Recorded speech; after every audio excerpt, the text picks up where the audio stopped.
Ça va être une présentation où j'ai pas mis de technique parce que là, le protocole Matrix, il est capable de vous envoyer tous à l'hôpital psychiatrique assez rapidement. C'est un protocole très compliqué parce qu'on répond à une problématique compliquée, qui est la problématique du chat. Donc, le chat, on en fait tous, mais on en fait tous dans des mondes un peu comme le mail d'avant les années 80, on va dire, hein, les systèmes de messagerie d'avant les années 80. Si j'ai un compte WhatsApp, je parle avec des gens qui sont WhatsApp. Si j'ai un compte Matrix, je parle avec des gens Telegram, je parle à des gens qui sont dans Telegram. Et il n'y a pas d'option possible. Si je suis dans WhatsApp, je ne peux pas envoyer un mail à Telegram. Enfin, un message, ce n'est pas possible. Ce sont des mondes fermés. Et même Signal, qui est un peu plus open source que les autres, le client est open source, mais la plateforme, elle est unique. Je ne sais pas faire un signal avec quelqu'un qui n'est pas sur la même plateforme que moi. Donc, on est tous inscrits au même endroit. Alors, ça pose différents problèmes. D'abord, prenons l'exemple de WhatsApp le plus utilisé. C'est utilisé dans le commerce aussi. Donc, j'ai quelqu'un d'une entreprise, je sais pas, on embauche quelqu'un, il utilise son WhatsApp avec son numéro de téléphone personnel en tant que membre de l'entreprise. Le jour où il quitte l'entreprise pour aller dans la suivante, les conversations qu'il avait avec les clients, du coup, elles n'ont pas disparu. Et par contre, la boîte aux lettres, si je rentre dans une entreprise, j'ai une boîte aux lettres de l'entreprise, quand je m'en vais, on ferme la boîte aux lettres. C'est clair, il y a bien une séparation entre ma vie professionnelle et ma vie privée. Là, dans WhatsApp, non. Avec mon compte téléphonique, j'ai les messages professionnels, personnels, y compris celles de mon ancienne entreprise, si mes partenaires ne savent pas que j'ai changé. On a un mélange des genres. Hein. Et bien sûr, tout ça est centralisé dans des conditions qui ne sont pas compatibles avec la souveraineté. Si vous utilisez un produit comme WhatsApp, un produit sous la loi américaine, vous pouvez l'utiliser pour converser avec qui vous voulez. Si vous faites du commerce avec un pays interdit, vous tombez sous la loi américaine qui peut poursuivre votre entreprise, mais vous poursuivez également individuellement. Et en pratique, si vous êtes poursuivi par les Américains pour avoir utilisé WhatsApp pour commercer avec des Iraniens et que vous passez dans un pays compatible, ils peuvent très bien, s'ils ont envie, vous arrêter. Donc c'est pour ça que les entreprises qui utilisent des logiciels américains et qui font du commerce avec les pays interdits s'autodénoncent. Voilà, c'est le cas d'Airbus, il n'y a pas si longtemps, qui s'est autodénoncé aux États-Unis, qui a payé 60 millions de dollars d'amende pour éviter que ces ingénieurs soient individuellement poursuivis pour avoir utilisé un logiciel américain dans une transaction avec un des pays interdits. Bref, parenthèse fermée. Donc, dans le monde du Telegram et consorts, alors Telegram, c'est américain, WhatsApp, c'est américain, Telegram, on ne sait plus trop où c'est. Voilà. Eh bien, il y a des alternatives. Et l'alternative qui est utilisée donc, au Luxembourg, en Allemagne et tout ça, c'est l'alternative Matrix. Alors, Matrix, c'est un tout petit peu plus récent que XMPP, qui est un système plus ancien. Mais XMPP, on était parti un peu sur l'idée du mail. C'est-à-dire que mon adresse est liée à un domaine. C'est que là, aujourd'hui, je suis linagora.com, donc j'ai mon adresse de messagerie, mail, c'est ximar.linagora. Mon adresse de chat, c'est pareil, c'est construit avec mon nom dans mon domaine. Donc, je peux très bien avoir une adresse de chat perso, xguimard.free.fr, et puis une adresse professionnelle, xguimard.linagora.com. Donc, c'était la même idée. Matrix a repris cette idée et surtout appliqué les nouveaux paradigmes, parce qu'on attend aujourd'hui d'une messagerie instantanée qu'elle soit chiffrée de bout en bout. Alors, c'est vrai avec Signal, on peut le contrôler. C'est probablement vrai avec WhatsApp, puisqu'ils le disent, même si on ne peut pas le contrôler. Et pareil pour Telegram. Et donc, Matrix, il a réussi à marier les deux. C'est à la fois être capable de chiffrer de bout en bout et d'être un système distribué. Donc, on a. Alors, le problème de tout ça, c'est très très bien, mais en pratique, ça donne des machins pas faciles à utiliser. Alors, pour ceux qui viennent de l'administration, vous connaissez Chap. Chap, c'est très bien, mais en termes d'adoption, voilà quoi, il n'y a pas un cabinet ministériel qui s'en sert. Et à part des informaticiens un peu qui ont envie de souveraineté, c'est pas facile à utiliser, c'est pas immédiat. On n'a aucun problème à faire utiliser WhatsApp par les forces de police et gendarmerie pour une phase d'intervention. Hein. C'est plus compliqué avec Chap. Donc, et c'est compliqué parce qu'en fait, le protocole en lui-même est compliqué. Ça a été conçu par des gens qui faisaient de la sécurité, c'est un très haut niveau.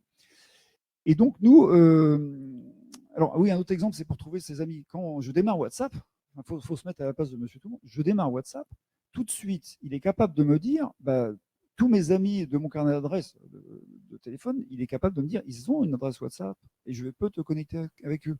C'est pas mal.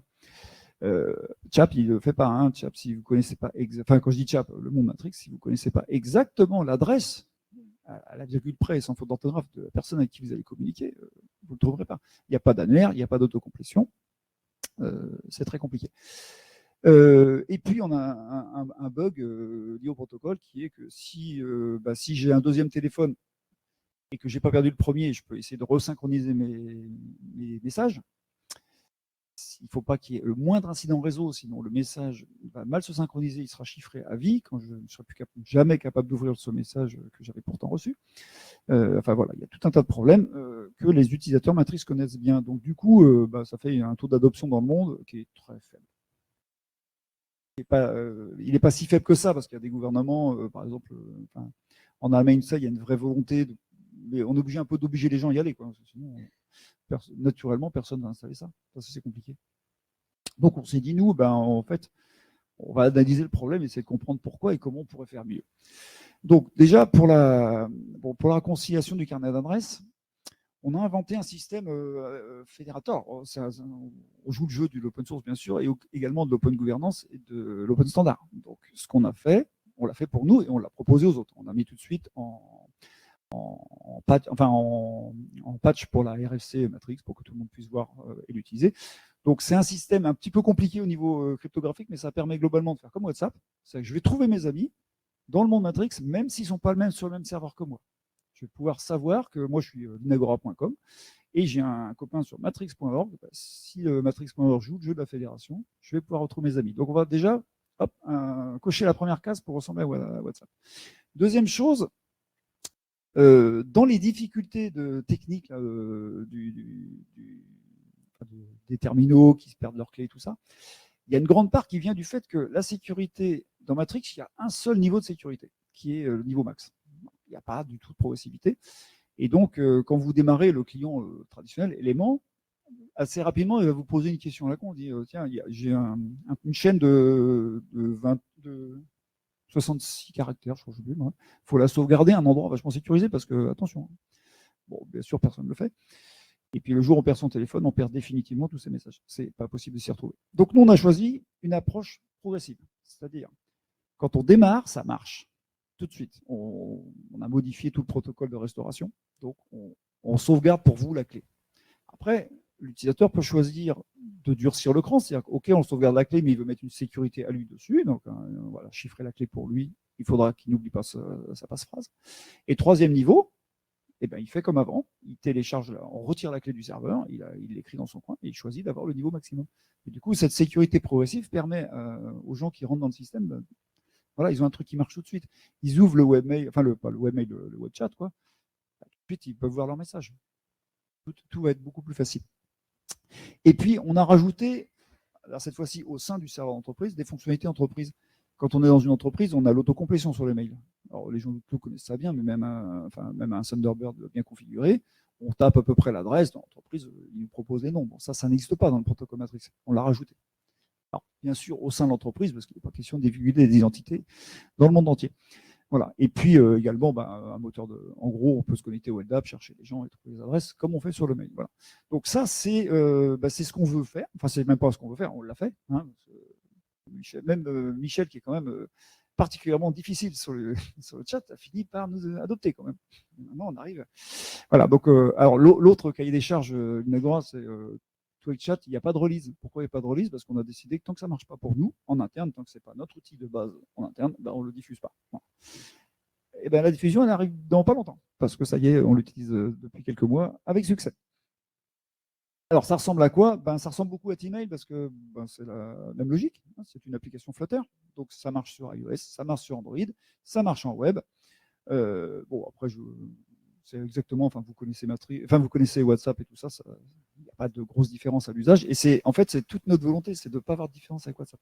C'est voilà, Matrix, mais aussi facile à utiliser que WhatsApp. Et ça, c'est tout le paradigme qui va résumer un peu mon intervention. Voilà. J'ai 2-3 trucs après, je crois. Ouais, après, on arrive dans les trucs un peu. Bon, c'est la partie sous le capot, hein, tout ce qu'on a fait. Pas sûr que. On va passer un peu vite ces parties-là, à moins que vous ayez des questions, mais autour d'une bière, je serai aussi capable de répondre. Voilà, et puis. Ouais, voilà. Ah oui, on a aussi rajouté des trucs d'inscription automatique. C'est-à-dire que, et ça, là, pour le coup, avec WhatsApp, vous ne pourrez jamais le faire. Mais dans l'Inagora, enfin ou l'inagora.com ou twig.app, vous avez votre domaine, votre entreprise, et vous voulez que les gens de la business unit commerce ils soient automatiquement abonnés au canal commerce. Donc le nouveau qui arrive, on n'est pas obligé de lui expliquer, il faut que tu ailles dans tel groupe et dans machin, c'est automatique. Chez nous, ça existe. Voilà, c'est toujours l'idée toujours de la facilité. Donc je suis nouveau dans l'entreprise, je suis dans la business unit X. Première fois que je vais me connecter, je vais être automatiquement abonné au canal général de cette business unit et peut-être même au canal général de l'entreprise s'il y en a tout un tas de trucs comme ça. Voilà. Et puis après, on est ouvert aux idées. Hein. Si vous avez des idées pour faire un chat encore plus facile à utiliser, déjà installez le nôtre. Dans pas longtemps, il sera disponible partout. Il existe déjà en bêta. Et puis, n'hésitez pas à faire des tickets dans GitHub. On les lit, on les classe, on les traite et on les corrige. Voilà, donc la place ouverte aux questions. Alors, on vous a présenté que 2 produits de la Twig Workplace, hein, vous avez compris. La Twig Workplace, dedans, il y a d'autres produits, il y a OnlyOffice, il y a la vidéo Jitsi, enfin tout ça. Vidéo Jitsi intégrée dans Matrix. Ça veut dire que je peux ouvrir un canal de groupe qui m'ouvre un canal Jitsi avec une URL. La protection est dans l'URL, hein, donc les gens qui ne sont pas dans le groupe ne peuvent pas le savoir. Mais si je veux, je peux inviter quelqu'un d'extérieur. Sans licence, c'est pas. Alors pour ceux qui font de la vidéo Teams, depuis quelques mois, il y a moins de bugs, hein, mais quand on a un post Linux, c'était compliqué quand même de rejoindre un groupe, même quand on est invité, si on n'est pas payé sa licence Teams. Bon, là, pas de problème, pas de licence. Voilà, donc on a assez parlé tous les deux, hein, si vous voulez prendre le relais, on vous écoute.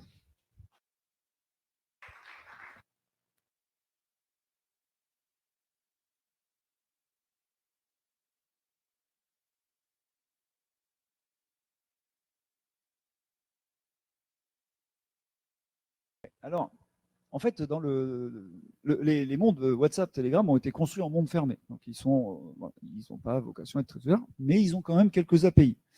Donc, alors le grand spécialiste de ça, il est au fond de la salle, c'est Pierre, le grand spécialiste des bridges. Comment ça marche? En gros, ils ne sont pas tous comme ça, mais en gros, les bridges, ce qu'on appelle les bridges dans WhatsApp, ça consiste à partager, enfin, à avoir un espèce de nouveau téléphone, qui est le bridge, qui va prendre ton identité, et puis à qui tu vas déclarer également dans Telegram que c'est ton téléphone, ton nouveau téléphone. Et donc, en fait, ça fait passe-plat. Donc, alors, il faut quand même avoir un compte Telegram, mais on va pouvoir, dans le client Matrix, voir les gens Telegram et donc leur écrire, et eux, ils te voient comme venant de ton compte. Donc, c'est un palliatif, hein, puisque l'interopérabilité, par nature, est fermée dans ces plateformes. On a un palliatif qui permet, avec un seul client, de voir le monde WhatsApp, le monde Telegram, le monde Signal.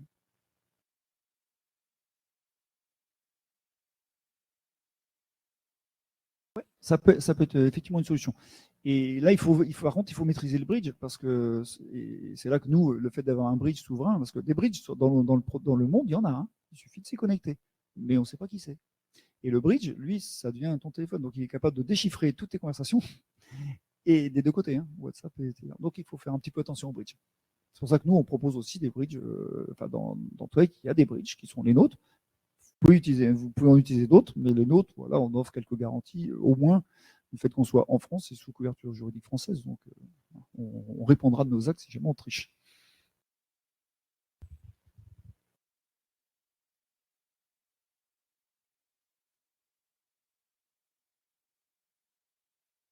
J'ai même un micro cool.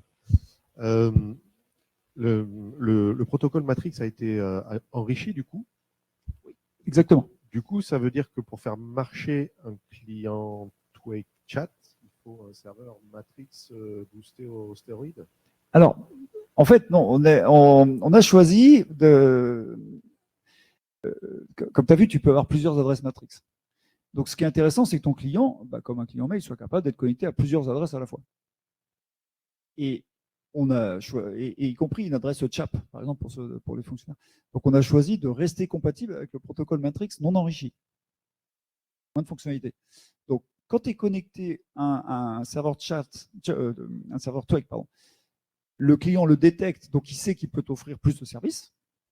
Mais si tu te connectes à un compte Matrix, il marchera comme un client Matrix, avec exactement les mêmes fonctionnalités et les mêmes fonctionnalités de réconciliation des clés, et le même problème de bug de perte de clés. peut reproduire les bugs des autres plateformes sans difficulté.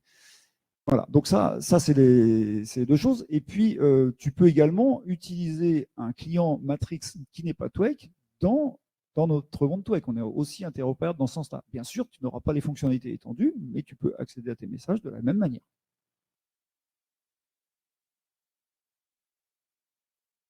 Il est open source, il est disponible?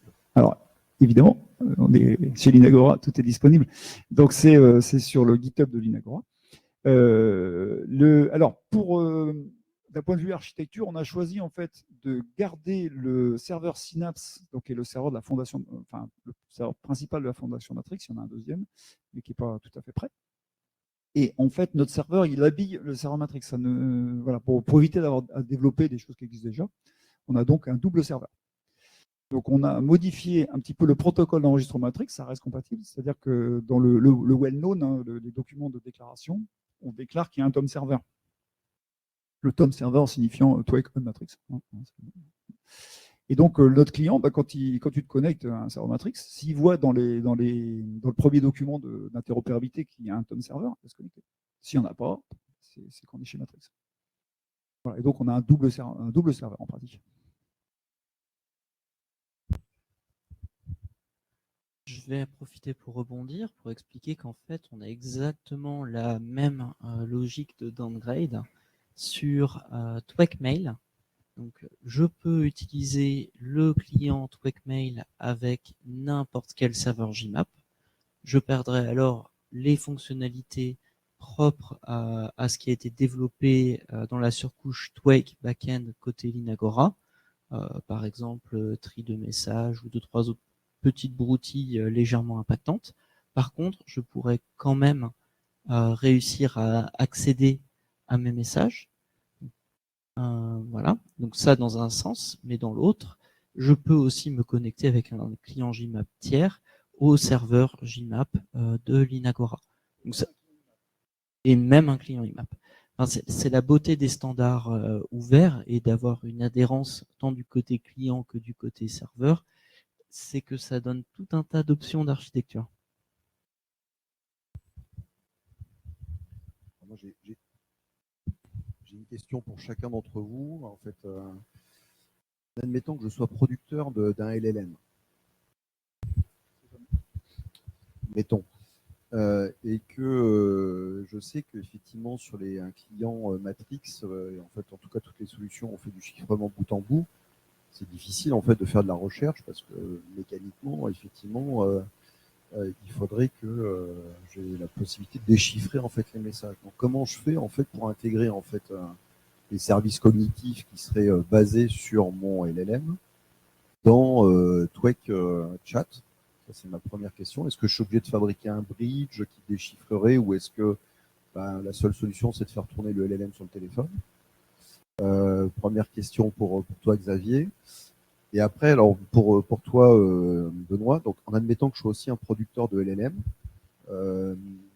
comment en fait je pourrais tirer parti de cette infrastructure James qui permet effectivement de faire des traitements côté serveur avant de délivrer le message à l'utilisateur pour, par exemple, imaginons utiliser des services cognitifs qui pourraient faire des réponses automatiques, des tris, voilà. Deux questions, juste pour lancer un peu les débats d'autour de la bière. Je vais répondre à mon profil parce qu'on va parler des bridges. En fait, pour que les bridges marchent, dans la spécification Matrix, il y a ce qu'on appelle une application de service qui permet à un robot d'avoir un compte. Et ce compte, on peut l'inviter dans une conversation ou on peut, via notre hook à nous, d'autorité, l'imposer dans une conversation. Donc, si tu veux capitaliser sur un LLM, tu n'auras pas accès aux conversations point à point des gens parce que finalement, c'est du point à point, c'est chiffré par défaut et inviter quelqu'un, ne serait-ce qu'un robot dans une conversation, ce serait peut-être un petit peu, ça pourrait trahir l'utilisateur, enfin, ce serait un drôle de message. En revanche, sur les canaux, donc dans Matrix, on a des canaux publics, sont non chiffrés, on a des canaux privés non chiffrés, on a des canaux chiffrés. l'application de bridge, on va lui donner des droits. Donc, suivant ce que veut faire l'administrateur du serveur, on peut lui donner des droits d'entrée dans tous les canaux, dans certains canaux, y compris dans les canaux chiffrés, en tant qu'invité d'office ou en tant qu'invité. Tout ça va se paramétrer. Et donc, finalement, ton LLM, ça devient un utilisateur. Il est vu comme tel. Alors, tout le monde sait que c'est un robot parce que c'est pas un compte standard, c'est un compte d'application de service. Mais comme c'était prévu dans la norme pour pouvoir fonctionner, pour pouvoir faire marcher les bridges, finalement, c'est très facile à utiliser. Et c'est d'ailleurs ce même mécanisme qu'on utilise nous pour les abonnements d'autorité. C'est qu'on utilise ce même application de service, sauf qu'on ne l'utilise pas en tant qu'utilisateur visible, on l'utilise en tant qu'administrateur des groupes capable d'abonner d'office. Et donc, oui, le serveur le permet malgré le chiffrement.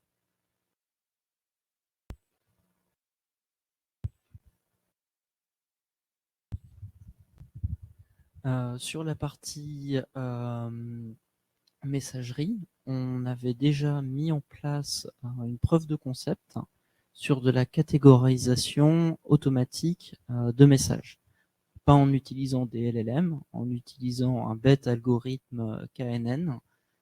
Donc en fait, on partait de l'index de recherche, donc les sources des mails dans un format compréhensible en JSON, c'est intéressant. Avec un dump du Elasticsearch, on était capable d'entraîner le modèle avec Apache Spark.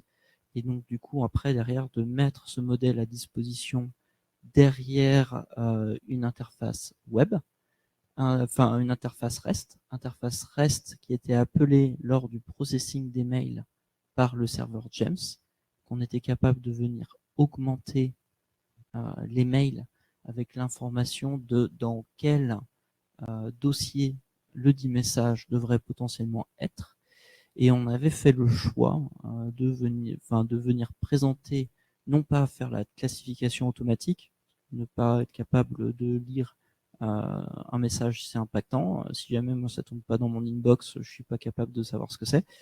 Voilà. Par contre, d'avoir une suggestion de classification qui était directement sur la ligne du message, à droite, bien alignées les unes avec les autres.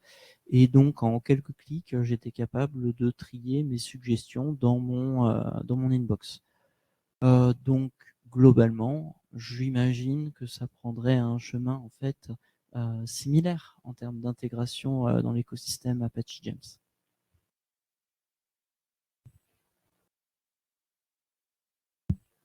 Oui, bonsoir, Jean-Baptiste Piacentino au Clever Cloud. Merci pour la présentation tous les deux. Et la question en fait s'applique à la fois à JMAP et à Matrix. Dans tous ces systèmes aujourd'hui, on a une sécurité qui est basée soit sur des canaux, soit sur l'utilisateur, celui qui appartient au canal ou celui qui appartient, enfin celui qui détient le compte a le droit de voir les messages qui sont échangés dans l'un ou l'autre. Et si on veut pousser le schéma un peu plus loin, pourquoi on ne mettrait pas en place des systèmes qui permettent d'avoir de la délégation, d'affiner en fait les droits par message plutôt que de se baser sur la boîte de réception ou le canal, et donc d'avoir une autorisation qui fonctionne sur la base du message en lui-même. Je ne sais pas si c'est des cas d'usage auxquels vous avez déjà réfléchi ou des questions qui ont déjà été posées ou des situations réelles, parce qu'aujourd'hui, tout repose finalement sur un administrateur qui, lui, doit donner accès ou pas à tel ou tel, et on n'est pas dans la flexibilité. On n'a pas la possibilité, par exemple, de faire la délégation de services simplement sans passer par une autorisation au niveau du serveur, alors que finalement, ça pourrait très bien se faire de manière différente. Question ouverte. Hein, c'est pas... Pardon. Alors, sur Matrix, en réalité, le protocole le permet. Parce que la notion d'accès au message, c'est juste le fait que est-ce que votre clé a été utilisée pour chiffrer ce message ou pas. Donc, si votre clé a été utilisée, vous pourrez le déchiffrer. Si elle n'a pas été utilisée, alors ça permet, par exemple, concrètement, dans un canal chiffré, vous rejoignez lundi le canal, vous verrez tous les messages à partir de lundi. Tout ce qui a été fait avant, vous n'étiez pas membre, votre clé n'a pas été utilisée. Donc, à partir de ce mécanisme-là, on est capable de donner un droit sur un message. Il suffit que ce message-là, on rajoute une clé de chiffrement permettant à l'utilisateur tiers de le dire ou pas. Après, ce qui manque, c'est les implémentations côté client. Voilà, le serveur le permet, tout permet de le faire, mais il faut trouver la manière de présenter la chose à l'utilisateur. Et l'autre partie de la question, c'est sur la flexibilité. Dans Matrix, en fait, l'ouverture des groupes, elle est open. Elle est open. N'importe qui ouvre un canal, c'est comme WhatsApp. Hein. On ouvre un groupe, on le ferme, on fait ce qu'on veut. on y vient, on en ressort. Nous, on a rajouté une fonctionnalité complémentaire qui permet à des administrateurs d'exister. Là où dans le monde Matrix, les administrateurs n'existent pas. L'administrateur, c'est celui qui a créé le groupe. Arrête là. Nous, on a rajouté des fonctionnalités qui permettaient de le faire. Donc, on a cette flexibilité, elle existe dans le monde Matrix. On a choisi, nous, de l'augmenter pour pouvoir fermer certains canaux. Et pour ce qui est de la distribution des messages au cas par cas, voilà, il suffit de le faire. Maintenant, il faut faire des implémentations. Et avant de faire les implémentations, trouver des cas d'usage. Comment on va présenter à l'utilisateur le fait que je partage ce poste-là? Est-ce que je partage le poste et les threads, enfin tout le thread et les réponses ou pas? Il y a toute une réflexion à faire. En tout cas, on n'a pas de limite pour le faire. Techniquement, c'est prêt. Alors, je vais avoir 2 réponses. La première, c'est sur la messagerie. Tout ce qui est gestion de droits est porté par la RFC IMAP ACL. Je suis désolé, j'aurais oublié le numéro de la dite RFC, mais ça doit être 4000 et des poussières. Et cette brave RFC nous dit que le droit est porté par l'entité Mailbox, définit un nombre de droits standards qui s'y appliquent. Donc c'est assez naturellement que l'intégralité de l'écosystème côté serveur se conforme à la dite RFC. Alors j'imagine qu'on peut tricher, on peut par exemple mettre des tokens ou des logins particuliers qui donneraient accès à des vues de la donnée, etc. etc. Ce serait un gros travail côté serveur pour faire marcher ça en IMAP. La deuxième point de réponse peut-être sur lequel je peux répondre, et là pour le coup je me tourne vers un ami, qui est de dire, ça répondra qu'à moitié à votre question, mais que l'on peut quand même un petit peu automatiser tout ça, et que quand je rejoins une entité, il suffit de bien remplir la fiche de poste, la fiche LDAP, pour bien définir les groupes. Et avec un tout petit peu de logique, par exemple, avec des outils tels que LSC, mais enfin, Xavier a sûrement utilisé d'autres choses pour faire ça lors d'une vie précédente, je peux venir positionner correctement les droits sur mes différents utilisateurs, et ce, de manière assez facile. Je me souviens plus, mais ça demandait beaucoup moins de personnel que de positionner les droits manuellement dans une application.